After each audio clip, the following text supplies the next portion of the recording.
Well, hello everybody. I know it's been quite a strange week. So much bad stuff going on at the moment with the coronavirus. And it's been quite a tricky couple of weeks for business as well. Lots of weddings being cancelled, being postponed. And now we're in our houses and we're not quite sure what to do. So what I'm going to be doing for the next few days is a series of videos, a series of tips for just ideas of what you can do while you're at home, how you can still keep being productive in terms of your business, and also a few tips on how you can actually save money along the way, because I know a lot of us are worried about that at the moment as well. So stay tuned with the channel, subscribe to stay up to date, and without further ado, we will now go into our first tip for today.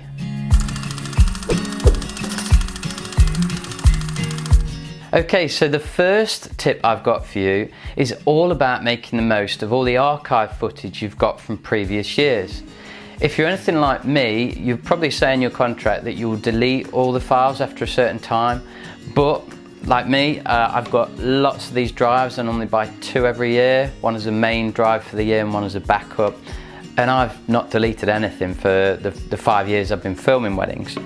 So it does give us a couple of opportunities at this tricky time.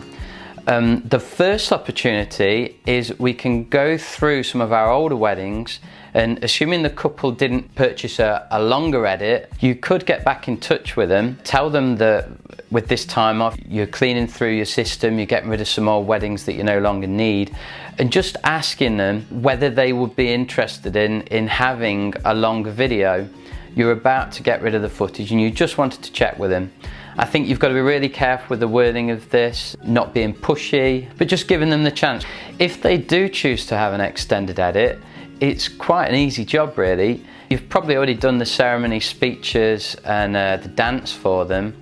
So it's just a case of going through your footage, putting it in a chronological order, and maybe a bit of background music here and there just to kind of carry the day, carry the story a bit. Yeah, it's a nice way to generate some money. You can decide on a price that's fair based on how long it will take you and what you think it's worth to the customer. Part 2 of this is go through your old drives. This is what I've been doing recently. And anything that's over 2 years old, I've been getting rid of all the raw footage and I've just been keeping the final edits. This has been brilliant because I've been able to massively reduce the amount of data that I'm using, and then these final edits that take up so little space, I can consolidate them onto just a few of the drives.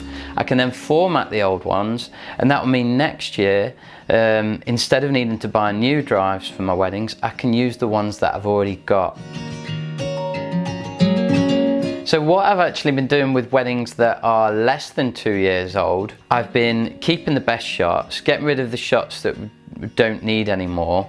And this is creating like a best of collection. And there's so many things that you could do with that. I mean, the obvious thing that comes to mind is a highlights video showing the best work as a company. But there's lots of other things, and I've actually got another video coming later in the week that's going to give you tons of ideas of how you can use that footage both for promotional purposes and also for social media output. So yeah, one way to generate some money and one way to save some money going forwards.